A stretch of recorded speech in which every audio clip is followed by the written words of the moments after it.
If you're the type who cleans one room completely before moving to the next, I'm not saying you're doing it wrong. I'm saying there's a reason it wears you out by room 3, and it's not the cleaning itself. It's the order you're doing it in. Professional cleaners almost never work the way most of us were taught to. They move in a route, and once you see that route, cleaning your house stops feeling like something you have to recover from afterward. That's what we're covering today, the actual route, adjusted for a body that doesn't move the way it used to. If that sounds useful, stick around and go ahead and subscribe now if you want more of this kind of thing, because that's exactly what this channel's for. Here's one thing to start with, something almost every professional cleaner does before they touch a single surface. They walk the entire house first with a trash bag in one hand and empty every wastebasket, collect every wrapper, receipt, tissue, and piece of obvious trash before any actual cleaning begins. Not room by room as they go, all of it up front. It clears the visual clutter instantly, and it means you're never stopping halfway through your route just to deal with a full bin. It sounds small. It changes how the whole house feels within the first 5 minutes. Here's why that matters. 2 people can spend the exact same 90 minutes cleaning the exact same house, yet one finishes exhausted while the other still has energy left. The difference isn't effort, it's the sequence they follow. So let's get into what that sequence actually looks like. This is where most people get it wrong without ever realizing it. Cleaning room by room feels logical, so nobody questions it. But every time you finish one room and move to the next, you're not just moving your body. You're resetting your focus, relocating your supplies, starting over mentally. Over an entire house, that adds up. And for anyone managing joint stiffness or balance concerns, that starting and stopping is usually where the real exhaustion comes from, more than the actual scrubbing.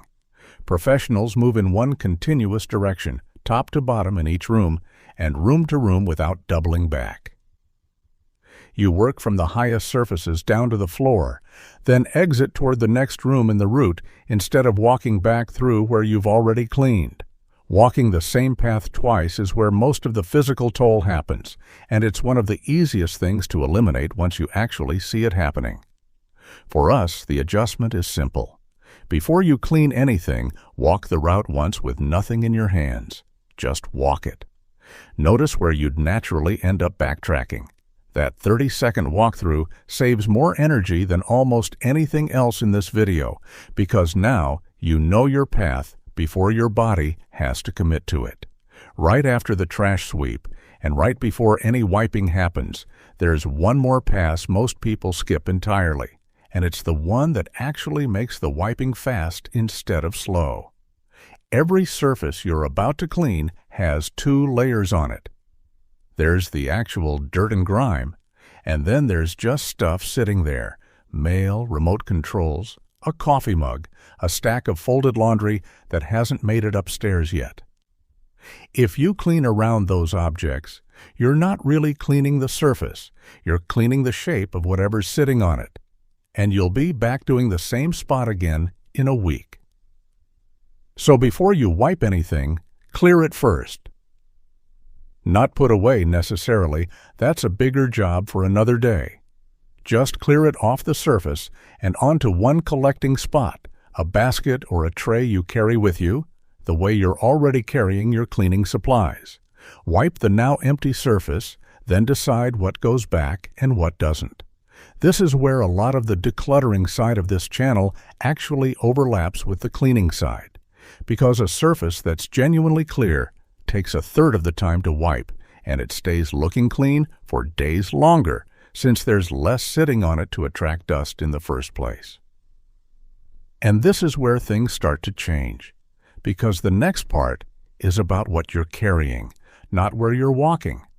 Every trip back for a forgotten cloth or spray is a full round of standing, walking, bending, and walking back. And if you're managing knee pain or hip stiffness, that adds up faster than the cleaning itself does.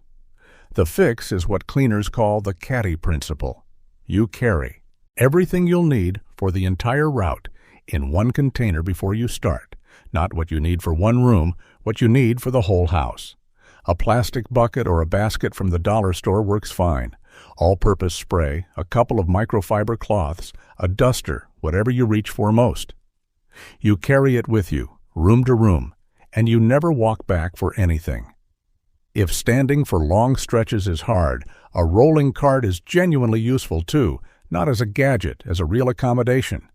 You push it instead of carrying it, and you rest against it when you need to. There's no rule that says cleaning has to be done without support. The goal was never to prove endurance. The goal is a clean house, and however you get there without pain is the right way to do it. You'll actually notice something surprising once you start moving this way. By the time you finish your first pass through the house, it already feels cleaner, long before you've vacuumed a single floor. That's because your eyes register cleared, organized surfaces before they ever register spotless ones. The trash is gone, the clutter's picked up, the counters are visible again, and that alone changes how a room feels to walk into. Now, something worth addressing directly, because I don't want this to sound like it requires powering through the whole house without stopping. It doesn't. Professionals actually build breaks into the route on purpose. They just don't call them breaks. They call them transition points. The idea is you don't stop mid-surface or mid-task, because that's when you lose track of what you've already done and end up redoing it. Instead, you finish a full room, set your caddy down right there, and rest exactly as long as you need to before picking the route back up from that exact spot. A glass of water sitting down for a few minutes, whatever your body's asking for. The route doesn't care how long the pause is. It only cares that you rejoin it at the same point you left it, instead of jumping around and losing the order that's doing all the work for you. This is really the whole point of following a route in the first place. It protects your progress even when your energy doesn't cooperate the way you'd like it to. Now, here's the part that actually makes this work long-term, because everything so far has been about a single cleaning session, and this next piece is what keeps you from needing a big session in the first place. A house doesn't get messy all at once.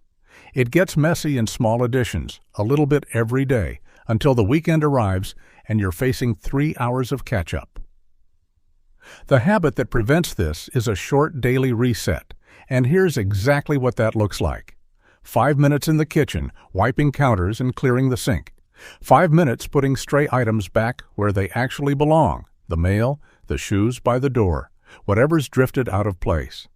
And 5 minutes preparing tomorrow's spaces, setting out what you'll need in the morning so you're not searching for it half awake.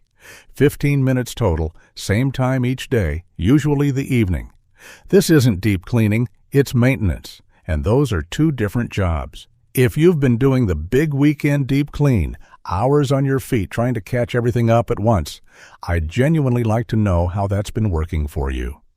Drop a comment and tell me your usual routine, because I want to see how many of you find this small daily version actually beats the marathon approach once you try it for a couple of weeks. It won't erase the need for a deeper clean every so often. Nothing does that, but it changes how often you need one and how big it has to be. One more piece that pairs well with the daily reset without turning it into something bigger than it's supposed to be. Pick one slightly larger task and rotate it across the week, one per day. Monday might be wiping down the fridge shelves, Tuesday the bathroom mirror and fixtures, Wednesday vacuuming under the couch cushions. Each one takes 5 or 10 minutes on its own, but spread across the week, they cover everything a big, deep clean would normally have to handle all at once. You're not adding a task to your day, you're just letting the week do the work the weekend used to.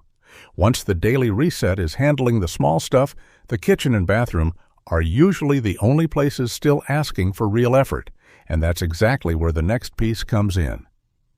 Another habit you'll notice with professionals is that they clear dust, crumbs, and loose debris from a surface before introducing any spray. Once a surface is wet, dry dust turns into mud, And now you're wiping instead of simply lifting it away. A quick dry pass first keeps you from creating extra work you didn't need. Then comes the actual method.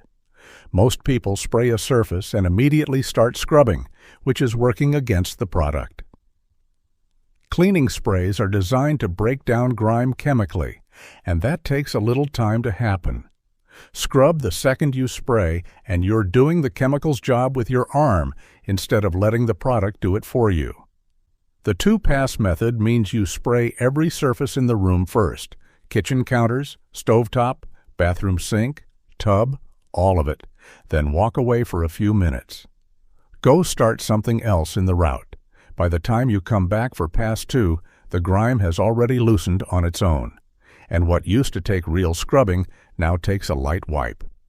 This won't eliminate scrubbing completely. Some buildup still needs a little elbow grease no matter what you do. But for most everyday grime, this one change noticeably cuts the physical effort because you're finally letting the product do the work it was designed to do instead of racing against it.